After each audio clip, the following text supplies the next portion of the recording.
ದೆಹಲಿಯ ತಬ್ಲಿಗ್ ಜಮಾತ್ ಸಮಾವೇಶದಲ್ಲಿ ಪಾಲ್ಗೊಂಡವರಲ್ಲಿ ಕೊರೋನಾ ಸೋಂಕು ಪ್ರಕರಣಗಳು ಹೆಚ್ಚಾಗುತ್ತಿದ್ದಂತೆ ಕೋಮು ಸೂಕ್ಷ್ಮ ದಕ್ಷಿಣ ಕನ್ನಡ ಜಿಲ್ಲೆಯಲ್ಲಿ ಅಲ್ಪಸಂಖ್ಯಾತ ವ್ಯಾಪಾರಿಗಳ ಪ್ರವೇಶ ವಿರೋಧಿಸುವ ಫಲಕಗಳನ್ನು ನಿಲ್ಲಿಸಲಾಗ್ತಾ ಇದೆ.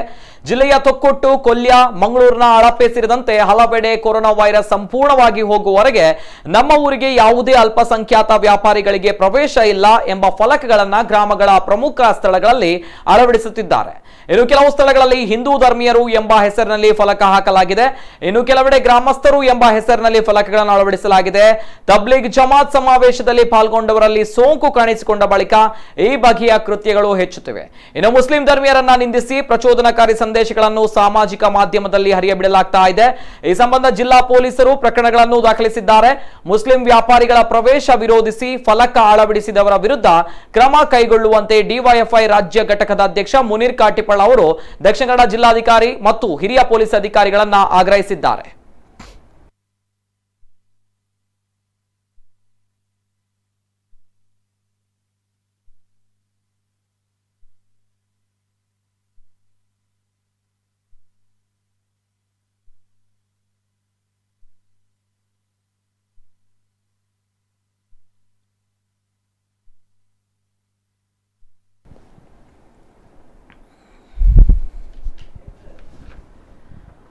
ದೇಶದಾದ್ಯಂತ ಕೊರೋನಾ ಮಹಾಮಾರಿ ದೊಡ್ಡ ಮಟ್ಟದಲ್ಲಿ ಸದ್ದು ಮಾಡ್ತಾ ಇದ್ರೆ, ಇನ್ನೊಂದು ಕಡೆ ದೊಡ್ಡ ಮಟ್ಟದಲ್ಲಿ ಸದ್ದು ಮಾಡ್ತಾ ಇರುವಂತದ್ದು ನಿಜಾಮುದ್ದೀನ್ ಜಮಾತ್ ಪ್ರಕರಣ ದೊಡ್ಡ ಮಟ್ಟದಲ್ಲಿ ಸೌಂಡ್ ಮಾಡ್ತಾ ಇದೆ. ಪರ ವಿರೋಧವಾಗಿರುವಂತಹ ಚರ್ಚೆಗಳು ದೊಡ್ಡ ಮಟ್ಟದಲ್ಲಿ ಕೇಳಿ ಬರ್ತಾ ಇದೆ. ಅತಿ ಕೋಮು ಸೂಕ್ಷ್ಮ ಪ್ರದೇಶಗಳಲ್ಲಿ ಒಂದಾಗಿರುವಂತಹ ದಕ್ಷಿಣ ಕನ್ನಡ ಜಿಲ್ಲೆಯಲ್ಲೂ ಕೂಡ ಇದರ ಬಗ್ಗೆ ದೊಡ್ಡ ಮಟ್ಟದಲ್ಲಿ ಮಾತುಗಳು ಕೇಳಿ ಬರ್ತಾ ಇದೆ. ಯಾಕಂದ್ರೆ ಹೇಳಿದ್ರೆ ಮುಸ್ಲಿಂ ವ್ಯಾಪಾರಿಗಳ ಪ್ರವೇಶ ವಿರೋಧಿಸಲಾಗಿದೆ ಅನ್ನುವಂತಹ ಫಲಕವನ್ನು ಅಳವಡಿಸುವುದರ ಮೂಲಕ ಮತ್ತೊಮ್ಮೆ ಕೋಮು ಸೂಕ್ಷ್ಮ ಪ್ರದೇಶವಾಗಿರುವಂತಹ ದಕ್ಷಿಣ ಕನ್ನಡ ಜಿಲ್ಲೆ ಸುದ್ದಿಯಲ್ಲಿದೆ. ಈ ಬಗ್ಗೆ ನಮ್ಮ ಜೊತೆ ದೂರವಾಣಿ ಸಂಪರ್ಕದಲ್ಲಿದ್ದಾರೆ ಡಿವೈಎಫ್ಐ ರಾಜ್ಯ ಅಧ್ಯಕ್ಷರಾಗಿರುವಂತಹ ಮುನೀರ್ ಕಾಟಿಪಳ ಅವರು. ಮುನೀರ್ ಕಾಟಿಪಳ ಅವರು, ನಮಸ್ತೆ. ನಮಸ್ಕಾರ ಸರ್, ಹೇಳಿ. ನಮಸ್ತೆ ಸರ್. ಸದ್ಯದ ಪರಿಸ್ಥಿತಿ, ಜಮಾತ್ ಪ್ರಕರಣ ದೊಡ್ಡ ಮಟ್ಟದಲ್ಲಿ ಸೌಂಡ್ ಮಾಡ್ತಾ ಇದೆ. ಕೊರೋನಾ ಮಹಾಮಾರಿ ಅನ್ನುವಂತಹ ವಿಷಯದಲ್ಲಿ ಈ ಸಂದರ್ಭ ಈ ಒಂದು ವಿಷಯಗಳು ಮೆಲುಕು ಹಾಕಿಕೊಳ್ತಾ ಇದೆ. ಇನ್ನೊಂದು ಕಡೆ ದಕ್ಷಿಣ ಕನ್ನಡ ಜಿಲ್ಲೆಯಲ್ಲಿ ಕೋಮು ಸೂಕ್ಷ್ಮ ಪ್ರದೇಶ ಮತ್ತೊಮ್ಮೆ ಒನ್ಸ್ ಅಗೇನ್ ನಾವು ಡಿಫ್ರೆಂಟ್ ಅಥವಾ ನಾವು ಏನಾದ್ರೂ ಡಿವೈಡ್ ಅಂಡ್ ರೂಲ್ ಮಾಡ್ತಾ ಇದಾವೆ, ಇಂತಹ ಪ್ರಕರಣಗಳು ಜಾಸ್ತಿ ಆಗ್ತಾ ಇದೆ. ಈ ಒಂದು ಫಲಕಗಳು ತಾವು ನೋಡ್ತಾ ಇದ್ದೀರಾ, ಮುಸ್ಲಿಂ ವ್ಯಾಪಾರಿಗಳ ಪ್ರವೇಶ ವಿರೋಧಿಸಿ ಫಲಕ ಅಳವಡಿಸಿರುವಂತದ್ದು. ಎಸ್ ಸರ್, ಏನ್ ಹೇಳ್ತೀರಾ? First reaction sir. ಇದು ಅತ್ಯಂತ ಖೇದಕರ ವಿಷಯ. ಕೊರೋನಾದಂತಹ ಒಂದು ವೈರಸ್ ಒಂದು ಸಾಂಕ್ರಾಮಿಕವಾಗಿ ಹರಡ್ತಾ ಇದ್ದಾಗ ನಾವೆಲ್ಲರೂ ಜೊತೆಯಾಗಿ ದೇಶದಲ್ಲಿ ಅದನ್ನ ಎದುರಿಸಬೇಕಿತ್ತು. ಆದ್ರೆ ನಮ್ಮಲ್ಲಿ ಏನಾಗಿದೆ ಅಂದ್ರೆ, ನಮ್ಮ ಇತ್ತೀಚಿನ ವರ್ಷಗಳಲ್ಲಿ ನಾವು ರೂಢಿಸಿಕೊಂಡಿರುವ ಬಂದಿರುವಂತಹ ಅಭ್ಯಾಸದ ಪ್ರಕಾರ ಈ ಪ್ರಕರಣವನ್ನು ಕೂಡ ನಾವು ಮತೀಯ ಹಿನ್ನೆಲೆಯಲ್ಲಿ ನೋಡ್ತಾ ಇದ್ದೀವಿ ಮತ್ತು ಅಲ್ಪಸಂಖ್ಯಾತ ಸಮುದಾಯವನ್ನ ಗುರಿಯಾಗಿರಿಸಿಕೊಳ್ಳುವಂತ ಪ್ರಯತ್ನವನ್ನ ಮಾಡ್ತಾ ಇದೀವಿ. ಇದು ಬಹಳ ಅಪಾಯಕಾರಿ ಸನ್ನಿವೇಶ. ನಾವು ಯಾವುದೇ ಕಾರಣಕ್ಕೂ ಕೂಡ ತಬ್ಲಿಗ್ ಜಮಾತ್ನ ಕೆಲಸವನ್ನ ಸಮರ್ಥನೆ ಮಾಡ್ಲಿಕ್ಕೆ ಸಾಧ್ಯ ಇಲ್ಲ. ತಬ್ಲಿಗ್ ಜಮಾತ್ನವರಿಗೆ ಯಾವುದೇ ಉದ್ದೇಶ ಇರಬಹುದು, ಆದ್ರೆ ಅವರು ಅಂತಹ ಸಂದರ್ಭದಲ್ಲಿ ಮೆಕ್ಕಾದಲ್ಲಿ ಅಂದ್ರೆ ಮುಸಲ್ಮಾನರ ಪಾಲಿಗೆ ಅತ್ಯಂತ ಪವಿತ್ರವಾಗಿರುವಂತಹ ಮೆಕ್ಕಾದ ಮಸೀದಿಯಲ್ಲೇ ಪ್ರಾರ್ಥನೆಗಳಿಗೆ ಅವಕಾಶ ನಿರಾಕರಣೆ ಮಾಡಿ ಅದಕ್ಕೆ ಸಾರ್ವಜನಿಕರ ಪ್ರವೇಶವನ್ನು ನಿರ್ಬಂಧಿಸಿದಂತ ಸನ್ನಿವೇಶ ಜಗತ್ತಿನಲ್ಲಿ ಇದ್ದಾಗಲೂ ಕೂಡ ಈ ಮರ್ಕಜ್ನಲ್ಲಿ ದೆಹಲಿಯಲ್ಲಿ ಇಂತಹ ಒಂದು ಅಂತಾರಾಷ್ಟ್ರೀಯವಾದಂತಹ ಒಂದು ಸಮಾವೇಶವನ್ನ ತಬ್ಲಿಗ್ ಜಮಾತ್ನವರ ಮಾಡ್ಕೊಂಡಿರುವಂತಹದ್ದು ಅದು ತಪ್ಪೇ, ಅದರಲ್ಲಿ ಯಾವುದೇ ಎರಡೇ ಮಾತೇ ಇಲ್ಲ. ಅದು ಮತ್ತು ಅತ್ಯಂತ ಮೂರ್ಖತನದ ಕೃತ್ಯ. ಭಾರತ ದೇಶದಲ್ಲಿ ಈ ಸಂದರ್ಭದಲ್ಲಿ ಹಲವು ಇಂತಹ ಧಾರ್ಮಿಕ ಆಚರಣೆಗಳು ನಮ್ಮ ಮಾರ್ಚ್ 20ನೇ ತಾರೀಕುವರೆಗೆ ಬೇರೆ ಬೇರೆ ಕಡೆ ಎಲ್ಲಾ ಕಡೆ ಕೂಡ ನಡೆದಿದೆ. ಧಾರ್ಮಿಕ ಕಾರ್ಯಕ್ರಮಗಳು ನಡೆದಿದೆ, ಆದ್ರೆ ಅದು ಯಾವುದು ಕೂಡ ತಬ್ಲೀಗ್ನ ಕಾರ್ಯಕ್ರಮಕ್ಕೆ ಸಮರ್ಥನೆ ಆಗ್ಲಿಕ್ಕೆ ಸಾಧ್ಯ ಇಲ್ಲ. ಒಂದು ಅದೇ ಸಂದರ್ಭದಲ್ಲಿ ನಮ್ಮ ಜಿಲ್ಲೆಯಲ್ಲಿ ಏನು ಇವತ್ತು ಈ ರೀತಿಯಾದಂತಹ ಒಂದು ಕೋಮು ಉನ್ಮಾದವನ್ನ ಸೃಷ್ಟಿ ಮಾಡಿ ಮುಸ್ಲಿಂ ವ್ಯಾಪಾರಿಗಳಿಗೆ ಬಹಿಷ್ಕಾರ, ಮುಸಲ್ಮಾನರಿಗೆ ಬಹಿಷ್ಕಾರ ಅಂತ ಮಾಡ್ತಾ ಇದ್ದಾರೋ, ಇದನ್ನಂತೂ ಕೂಡ ನಾವು ಕಟುವಾಗಿ ವಿರೋಧ ಮಾಡ್ಬೇಕಾಗತ್ತೆ. ನಾವೆಲ್ಲರೂ ಕೂಡ ಜೊತೆಯಾಗಿ ಇಷ್ಟವರೆಗೆ ಬದುಕಿದೀವಿ, ಮುಂದಕ್ಕೂ ಜೊತೆಯಾಗಿ ಬದುಕಬೇಕಾಗತ್ತೆ. ಯಾವುದೇ ಒಂದು ಸಮುದಾಯ ಇಂತಹ ಸಾಂಕ್ರಾಮಿಕ ರೋಗವನ್ನ ಹರಡುತ್ತದೆ, ತನ್ನನ್ನು ತಾನು ಅಪಾಯಕ್ಕೆ ಒಡ್ಡಿ ಬೇರೆ ಸಮುದಾಯವನ್ನ ಬಲಿ ತೆಗೀತದೆ ಅನ್ನುವಂತಹದ್ದೇ ಒಂದು ಬಾಲಿಶವಾದಂತಹ ಮಾತು. ಒಂದು ವೇಳೆ ಬೇರೆ ಸಮುದಾಯಕ್ಕೆ ಕೊರೋನಾವನ್ನ ಮುಸಲ್ಮಾನರು ಹರಡೋದಾದ್ರೆ ಮೊದಲು ಮುಸಲ್ಮಾನರು ಅದಕ್ಕೆ ಬಲಿಯಾಗಬೇಕಾಗತ್ತೆ. ಅದರಿಂದಾಗಿ ತಮ್ಮನ್ನು ತಾವು ಬಲಿ ಕೊಟ್ಕೊಂಡು ಯಾರು ಕೂಡ ಇದನ್ನು ಮಾಡ್ಲಿಕ್ಕೆ ಹೋಗಲ್ಲ ಮತ್ತು ಆ ರೀತಿಯ ಮನೋಭಾವ ಭಾರತೀಯ ಮುಸಲ್ಮಾನರಲ್ಲಿ ಬರ್ಲಿಕ್ಕೂ ಸಾಧ್ಯ ಇಲ್ಲ. ಅದರಿಂದ ಬಹಳ ಮುಖ್ಯವಾಗಿ ಈ ರೀತಿಯ ಅಪಪ್ರಚಾರಗಳಿಗೆ, ರಾಜಕೀಯ ಅಜೆಂಡಾಗಳಿಗೆ ನಾವು ಬಲಿ ಬೀಳ್ಬಾರ್ದು. ಎಲ್ಲಾ ಸಮುದಾಯದಲ್ಲಿಯೂ ಕೂಡ ಬಡವರಿದ್ದಾರೆ, ಎಲ್ಲಾ ಸಮುದಾಯದಲ್ಲಿಯೂ ಕೂಡ ಈ ರೀತಿಯಾದಂತಹ ಕೆಟ್ಟ ಮನೋಭಾವದ ಮೂರ್ಖ ಜನರುಗಳು ಇರ್ತಾರೆ. ಅದನ್ನು ಒಂದು ಸಮುದಾಯಕ್ಕೆ ನಾವು ಫಿಕ್ಸ್ ಮಾಡಿ ನೋಡೋದು ತಪ್ಪು. Right. ಅದರಿಂದಾಗಿ ಈ ರೀತಿ ಅಜೆಂಡಾಗಳನ್ನ ಕೈಬಿಟ್ಟು ತಪ್ಪು ಎಲ್ಲಿ ನಡೆದಿದ್ರು ಕೂಡ ಅದನ್ನು ಗುರುತಿಸಿ ಕೊರೋನಾದ ವಿರುದ್ಧ ಒಟ್ಟಾಗಿ ಹೋರಾಟ ಮಾಡ್ಲಿಕ್ಕೆ ನಾವೆಲ್ಲರಲ್ಲಿಯೂ ಜಾಗೃತಿಯನ್ನ ಮೂಡಿಸಬೇಕಾಗ್ತದೆ. ಅದ್ರ ಹೊರತು ಬೇರೆ ದಾರಿ ಇಲ್ಲ. ಸಾಮಾಜಿಕ ಅಂತರ ಕಾಯ್ದುಕೊಳ್ಳೋದು ಈ ರೋಗದ ಸಂದರ್ಭದಲ್ಲಿ ಮುಖ್ಯ. ಆದ್ರೆ ನಾವು ಸಾಮುದಾಯಿಕ ಅಂತರದ ಜೊತೆಗೆ ಹೋದ್ರೆ ಕೊರೋನಾದ ನಂತರ ದಿನದಲ್ಲಿಯೂ ಕೂಡ ನಾವು ಅಪಾಯವನ್ನು ಎದುರಿಸಬೇಕಾಗ್ತದೆ. ಎಸ್, ಸಾಮಾಜಿಕ ಅಂತರ ಅತಿ ಮುಖ್ಯ. ಆದ್ರೆ ಇದು ಧರ್ಮಗಳ ನಡುವಿನ ಅಂತರದಲ್ಲಿ ಜನರು ಬ್ಯುಸಿ ಆಗಿದ್ದಾರೆ ಅನ್ನೋದು ಕಾಣ್ತಾ ಇದೆ. ಒಂದ್ ಕಡೆ ದೇಶದಲ್ಲಿ ಕೊರೋನಾ ನಂಜು ಹೆಚ್ಚಾಗ್ಲಿಕ್ಕೆ ಜಮಾತ್ ಪ್ರಕರಣ ಕಾರಣ ಅನ್ನುವಂಥದ್ದು ಹೇಳ್ತಾ ಇದ್ದಾರೆ.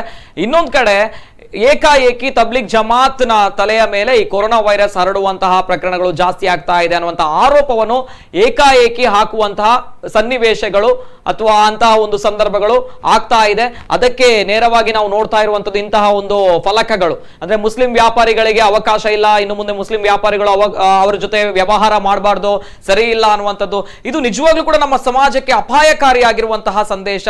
ಇದು ಈಗಿನ ಪ್ರಸಕ್ತ ಪರಿಸ್ಥಿತಿ. ಇನ್ನು ಮುಂದಕ್ಕೂ ಕೂಡ ಏನು ಅನ್ನುವಂತಹ ಕಥೆ ಇದೆ. ಅಂದ್ರೆ ಸಾಮಾಜಿಕ ಜಾಲತಾಣದಲ್ಲಿ ನಾವು ನೋಡ್ತಾ ಇದ್ದೇವೆ, ಇದೊಂದು ಹೋರಾಟ ತರ ಇದೆ. ಈ ಹೋರಾಟಕ್ಕೆ ನಾವೆಲ್ಲರೂ ಕೂಡ ಕೈ ಜೋಡಿಸಬೇಕು. ಇದು ಇವತ್ತಿಗೆ ಮುಗಿಯುವಂತದ್ದಲ್ಲ. ಈ ಲಾಕ್ಡೌನ್ ಆದ್ಮೇಲೂ ಕೂಡ ನಾವು ಈ ನೀತಿ ನಿಯಮಗಳನ್ನು ಪಾಲಿಸಬೇಕು ಅನ್ನುವಂತಹ ಸಂದೇಶಗಳು ವಾಟ್ಸ್ಆಪ್ ಗಳಲ್ಲಿ, ಫೇಸ್ಬುಕ್ ಗಳಲ್ಲಿ ಹರಿದಾಡ್ತಾ ಇದೆ. ಇದೀಗ ಫಲಕಗಳು. ಏನ್ ಹೇಳ್ತೀರಾ ಸರ್, ಎಷ್ಟು ಅಪಾಯ ಇದು? ಖಂಡಿತವಾಗಿ ಇದು ಅತ್ಯಂತ ಅಪಾಯಕಾರಿ ಸನ್ನಿವೇಶ. ನಾವು ಯಾರೇ ಆದ್ರೂ ಕೂಡ ಒಂದು ಸಮುದಾಯವನ್ನ ಕಡೆಗಣಿಸಿ ಅವರ ಜೊತೆ ಯಾವುದೇ ರೀತಿಯಾದಂತಹ ವ್ಯಾಪಾರ ವ್ಯವಹಾರಗಳನ್ನ ಮಾಡೋದಿಲ್ಲ ಅನ್ನುವಂತ ತೀರ್ಮಾನಕ್ಕೆ ಬರೋದು ಒಂದು ರೀತಿಯಲ್ಲಿ ಅದು ತೀರಾ ಅಮಾನವೀಯವಾದಂತಹದ್ದು. ಭಾರತ ದೇಶಕ್ಕೆ ಒಂದು ಸಮುದಾಯಗಳನ್ನ ಸಾಮುದಾಯಿಕ ಅಂತರವನ್ನು ಇಟ್ಕೊಳ್ಳುವಂತಹದ್ದು, ಅಸ್ಪೃಶ್ಯತೆಗಳನ್ನ ಆಚರಣೆ ಮಾಡ್ಕೊಂಡು ಬಂದಿರುವಂತಹದ್ದು ಒಂದು ಇಲ್ಲಿಯ ಬೇರೆ ಆದಂತಹ ಪರಂಪರೆ ಇರಬಹುದು. ಆದ್ರೆ ಇವತ್ತು ನಾವು ಆಧುನಿಕವಾದಂತಹ ಸಂದರ್ಭದಲ್ಲಿ ಬದುಕ್ತಾ ಇದ್ದೀವಿ, ಡೆಮೋಕ್ರಸಿಯಲ್ಲಿ ಬದುಕ್ತಾ ಇದ್ದೀವಿ. ಇದು ಅಮಾನವೀಯವಾದಂತಹ ವರ್ತನೆ. ಅದೇ ಸಂದರ್ಭದಲ್ಲಿ ಇದು ಪ್ರಾಯೋಗಿಕ ಕೂಡ ಅಲ್ಲ. ನೀವು ನಮ್ಮ ದಕ್ಷಿಣ ಕನ್ನಡ ಜಿಲ್ಲೆ, ಇಡೀ ಭಾರತ ಬಿಡಿ, ದಕ್ಷಿಣ ಕನ್ನಡ ಜಿಲ್ಲೆಯನ್ನೇ ನಾವು ಒಂದು ಉದಾಹರಣೆಯಾಗಿ ಇಟ್ಕೊಂಡ್ರೆ, ಮುಸಲ್ಮಾನರನ್ನ ಬಿಟ್ಟು ಹಿಂದೂಗಳಿಗೆ ಬದುಕಲಿಕ್ಕೆ ಸಾಧ್ಯ ಇಲ್ಲ, ಹಿಂದೂಗಳನ್ನ ಬಿಟ್ಟು ಮುಸಲ್ಮಾನರಿಗೆ ಬದುಕಲಿಕ್ಕೆ ಸಾಧ್ಯ ಇಲ್ಲ. ಆ ರೀತಿಯಲ್ಲಿ ನಮ್ಮ ಬದುಕಿನ ಈ ನಡೆಗಳು ಒಂದಕ್ಕೊಂದು ಹಣೆದುಕೊಂಡು ಇವತ್ತು ಇಲ್ಲಿ ರೂಪಣೆಗೊಂಡಿದೆ. ಅದರಿಂದ ಈ ರೀತಿ ಪ್ರಚಾರ ಮಾಡೋದ್ರಿಂದ ನಾವು ಒಂದಿಷ್ಟು ಪರಸ್ಪರರ ಬಗ್ಗೆ ಅಪನಂಬಿಕೆಯನ್ನು ಹೆಚ್ಚಿಸ್ಕೊಳ್ತಾ ಇದ್ದೀವಿ. ಅದರಿಂದಾಗಿ ನಾಳೆ ಒಂದಿಷ್ಟು ಬೇರೆ ಬೇರೆ ರೀತಿಯಾದಂತಹ ಸಮಸ್ಯೆಗಳು ಉದ್ಭವ ಆಗುತ್ತೆ. ಇದರಿಂದ ಪ್ರಚೋದನೆಗೊಳಗಾದ ಬಿಸಿ ರಕ್ತದ ಯುವಕರು ಬೀದಿಯಲ್ಲಿ ಹೊಡೆದಾಡ್ಕೊಳ್ತಾರೆ. ಅದರಿಂದ ಒಂದಿಷ್ಟು ಜನರ ಪ್ರಾಣಗಳು ಹೋಗ್ಬೋದು, ಒಂದಿಷ್ಟು ಜನ ಕ್ರಿಮಿನಲ್ಗಳಾಗ್ಬೋದು, ಒಂದಿಷ್ಟು ಜನ ಜೈಲಿಗೆ ಹೋಗ್ಬೋದು. ನಾವು ಕಳೆದ 25 ವರ್ಷಗಳ ಅನುಭವದಿಂದ ಪಾಠ ಕಲಿಬೇಕು. ನಾವು 25 ವರ್ಷದ ಈ ಕೋಮು ಸಂಘರ್ಷದಿಂದ ಸಾಧಿಸಿದ್ದೇನು? ನಾವು ಹಿನ್ನಡೆ ಸಾಧಿಸ್ತಾ ಇದೀವಿ. ನಮ್ಮ ಜಿಲ್ಲೆಗೆ ಸರಿಯಾದಂತಹ ಉದ್ಯಮಗಳು ಬರ್ತಾ ಇಲ್ಲ, ಸರಿಯಾದ ರೀತಿಯಾದಂತಹ ಅಭಿವೃದ್ಧಿ ನಮ್ಗೆ ಹೊಂದ್ಲಿಕ್ಕೆ ಆಗ್ತಾ ಇಲ್ಲ, ನಮ್ಮ ಯುವಜನರಿಗೆ ಉದ್ಯೋಗ ಸೃಷ್ಟಿ ಆಗ್ತಾ ಇಲ್ಲ. ಅಂತಹ ಸಂದರ್ಭದಲ್ಲಿ ಮತ್ತೆ ಈ ಕಿತ್ತಾಟ ಬೇಕಾ? ಈ ರೀತಿ ಬೋರ್ಡ್ ಅಳವಡಿಸುವಂತ ಯುವಜನರು ಒಂದೊಂದು ತಿಳ್ಕೊಳ್ಬೇಕು. ಈ ರೀತಿ ಮಾಡೋದ್ರ ಹಿಂದೆ ಒಂದು ಪೊಲಿಟಿಕಲ್ ಅಜೆಂಡಾ ಇದೆ.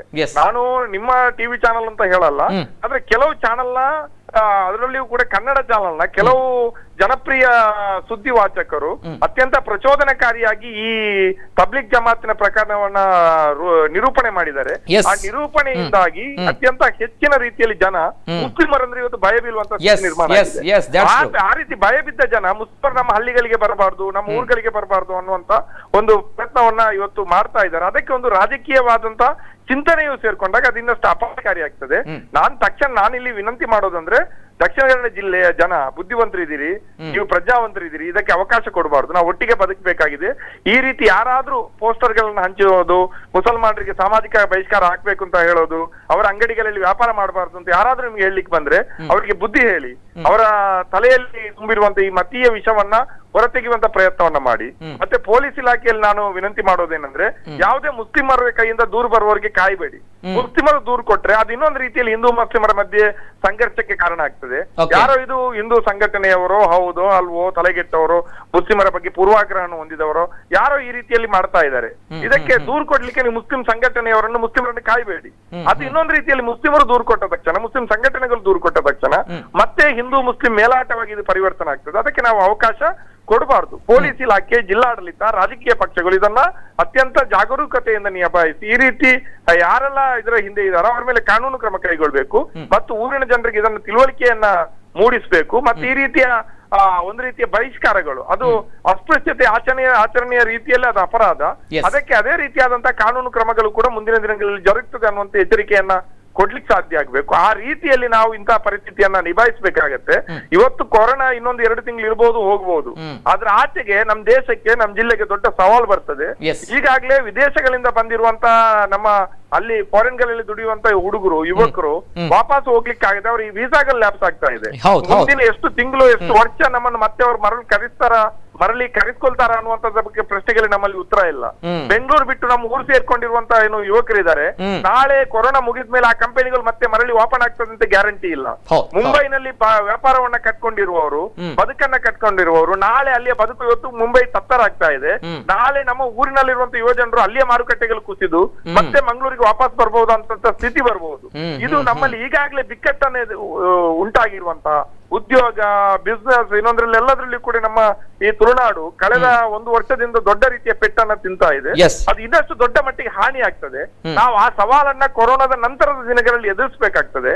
ಆ ಸಂದರ್ಭದಲ್ಲಿ ನಾವು ಮತ್ತೆ ಹಿಂದೂ ಮುಸ್ಲಿಂ ಅಂತ ಸಂಘರ್ಷಕ್ಕೆ ಇಳಿದೀವಿ ಅಂದ್ರೆ ನಮ್ಮ ತುಳುನಾಡು ಖಂಡಿತವಾಗಿಯೂ 100 ವರ್ಷ ಹಿಂದಕ್ಕೆ ಹೋಗುವಂತ ನಿರ್ಮಾಣ ಆಗ್ತದೆ. ಅದರಿಂದಾಗಿ ಸಮಾಜದ ಬಗ್ಗೆ ಕಳಕಳಿ ಇರುವಂತ ಸಮುದಾಯದ ನಾಯಕರುಗಳು, ಜಾತಿ ಸಂಘಟನೆಗಳ ನಾಯಕರುಗಳು, ರಾಜಕೀಯ ಪಕ್ಷದ ನಾಯಕರುಗಳು ಒಂದು ಸರಿಯಾದಂತ ನಿರ್ಧಾರಕ್ಕೆ ಬಂದು ಇಂಥದ್ರ ವಿರುದ್ಧ ಹೋರಾಟವನ್ನ ಮಾಡಬೇಕು, ಜಾಗೃತಿಯನ್ನ ಮೂಡಿಸಬೇಕು.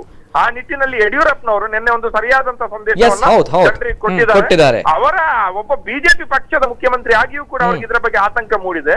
ಅದನ್ನ ಅರ್ಥ ಮಾಡಿಕೊಂಡು ನಾವೆಲ್ಲರೂ ಕೂಡ ಇದರ ವಿರುದ್ಧ, ಒಂದು ಕಡೆ ಕೊರೋನಾದ ವಿರುದ್ಧ, ಇನ್ನೊಂದು ಕಡೆ ಮತೀಯ ವಿಭಜನೆಯ ವಿರುದ್ಧ ಒಟ್ಟಾಗಿ ನಾವು ತುಳುನಾಡಿನ ಜನ ಫೈಟ್ ಮಾಡಬೇಕಾಗ್ತದೆ. ಇನ್ನು ಒಂದೇ ಒಂದು ಊರಲ್ಲಿ ಈ ರೀತಿಯಾದಂತಹ ಪೋಸ್ಟರ್ಗಳು, ಬ್ಯಾನರ್ಗಳು ಕಾಣದ ರೀತಿಯಲ್ಲಿ ನಾವು ಸ್ವಯಂ ಒಂದು ದೃಢ ನಿರ್ಧಾರಕ್ಕೆ ಬಂದು ಒಟ್ಟಾಗಿ ಬದುಕುವ ನಿಟ್ಟಿನಲ್ಲಿ ನಾವು ಪ್ರಯತ್ನವನ್ನು ಮಾಡಬೇಕು ಅನ್ನೋ ಮಾತನ್ನು ನಾನು ಈ ಸಂದರ್ಭದಲ್ಲಿ ಹೇಳಿಕ್ಬೇಕು. Right sir, thank you so much. ನಿಜವಾಗ್ಲೂ ಕೂಡ ಒಂದು ಪ್ರಸಕ್ತ ಸವಾಲುಗಳು ಏನಿದೆ ಅಂಡ್ ಮುಂದೆ ಬರುವಂತಹ ಸವಾಲುಗಳು ಏನಿದೆ ಇದೆಲ್ಲವೂ ಕೂಡ ನಾವು ನೆನಪಿನಲ್ಲಿ ಇಟ್ಕೊಳ್ಬೇಕು ಅನ್ನುವಂತಹ ಮಾತನ್ನು ಹೇಳ್ತಾ ಇದ್ರೆ, ಆದ್ರೆ ಈ ಸಂದರ್ಭಗಳಲ್ಲಿ ನಾವು ಸಾಮಾಜಿಕ ಅಂತರವನ್ನು ಕಾಯ್ದುಕೊಳ್ಬೇಕಾಗುತ್ತೆ. ಆದ್ರೆ ಧರ್ಮಗಳ ನಡುವಿನ ಅಂತರವನ್ನು ಕಾಯ್ದುಕೊಳ್ಳುವಲ್ಲಿ ನಮ್ಮ ಜನರು ಬ್ಯುಸಿ ಆಗಿದ್ದಾರೆ. ಇದು ನಿಜವಾಗ್ಲೂ ಕೂಡ ಸಮಾಜಕ್ಕೆ ದೊಡ್ಡ ಗಂಡಾಂತರ ಅನ್ನುವಂಥದ್ದು ಯಾವುದೂ ಕೂಡ ಒಳ್ಳೆಯದಲ್ಲ. ಯಾವತ್ತೂ ಕೂಡ ಮುಖ್ಯಮಂತ್ರಿ ಅವರು ಯಡಿಯೂರಪ್ಪನವರೇ ಹೇಳಿದ್ದಾರೆ, ಇಲ್ಲಿ ಧರ್ಮಗಳ ನಡುವೆ ಯಾವುದೇ ರೀತಿಯ ಕಂದಕವನ್ನು ಸೃಷ್ಟಿ ಮಾಡುವಂತಹ ಕೆಲಸಗಳು ನಡಿಬಾರದು, ಎಲ್ಲರೂ ಕೂಡ ನಮ್ಮವರು ಅನ್ನುವಂಥದ್ದು. ಆದ್ರೆ ಜನರಿಗೆ ಅರ್ಥ ಆಗ್ತಾ ಇಲ್ಲ. ಇದು ಖೇದಕರ ಅನ್ನುವಂಥದ್ದು, ಇದು ದುರಂತ ಅನ್ನುವಂಥದ್ದು. ಇದು ತಾವು ನೋಡ್ತಾ ಇದ್ರ ಫಲಕಗಳನ್ನು ಅಳವಡಿಸಿದ್ದಾರೆ. ಮುಸ್ಲಿಂ ವ್ಯಾಪಾರಿಗಳಿಗೆ ಪ್ರವೇಶ ಇಲ್ಲ, ಮುಸ್ಲಿಂ ವ್ಯಾಪಾರಿಗಳ ಪ್ರವೇಶ ವಿರೋಧಿಸಿ ಫಲಕ ಹಾಕಿರುವಂಥದ್ದು.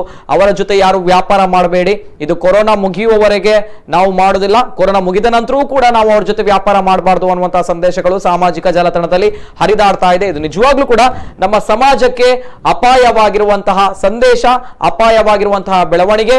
ಸಂಬಂಧಪಟ್ಟಂತಹ ಅಧಿಕಾರಿಗಳು ಇದರ ಬಗ್ಗೆ ಕ್ರಮ ಕೈಗೊಳ್ಳಬೇಕಾಗಿರುವಂತದ್ದು ಅಷ್ಟೇ ಅನಿವಾರ್ಯ, ಅದು ಅವರ ಕರ್ತವ್ಯ ಕೂಡ.